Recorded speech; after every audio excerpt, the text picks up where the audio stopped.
Il y a deux campagnes importantes pour les impôts, la campagne déclarative en mai et la campagne de recouvrement maintenant. Autrement dit pour le contribuable, le moment où on paye.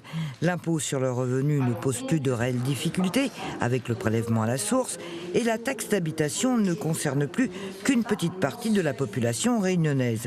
C'est la taxe foncière qui semble poser problème aux plus modestes. Cette année, les valeurs locatives cadastrales ont été revalorisées de 7,1% puisqu'on tient compte en fait d'un coefficient qui s'appuie sur l'évolution des prix à la consommation harmonisés. Alors cet indice est publié par l'INSEE et c'est l'indice des prix de novembre 2022 qui s'est appliqué pour le calcul de la taxe foncière 2023.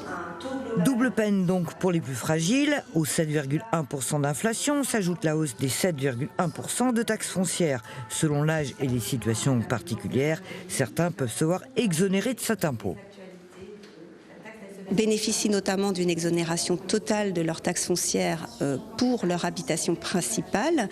Les personnes qui sont titulaires de l'allocation de solidarité pour les personnes âgées, de l'allocation supplémentaire d'invalidité, ou encore les personnes qui sont bénéficiaires de l'allocation pour adultes handicapés, quel que soit leur âge, mais sous condition de ressources. Un dégrèvement de 100 € est appliqué de manière automatique, comme pour l'exonération totale dont je viens de parler, à toutes les personnes âgés entre 65 et 75 ans, sous condition de ressources, là aussi. Pour le syndicat solidaire, au manque de personnel d'accueil s'ajoutent les spécificités réunionnaises. On a permis aux gens modestes d'accéder à la propriété via le logement social. Finalement, ils sont propriétaires, mais en payant, on va dire, un loyer mensuel. Et c'est cette taxe foncière, en fait, qui vient se greffer à leurs autres dépenses et avec pas beaucoup de revenus.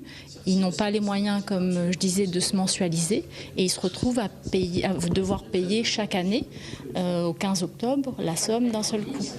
Et d'ici l'an prochain, on peut s'attendre à un nouvel ajustement de la taxe foncière.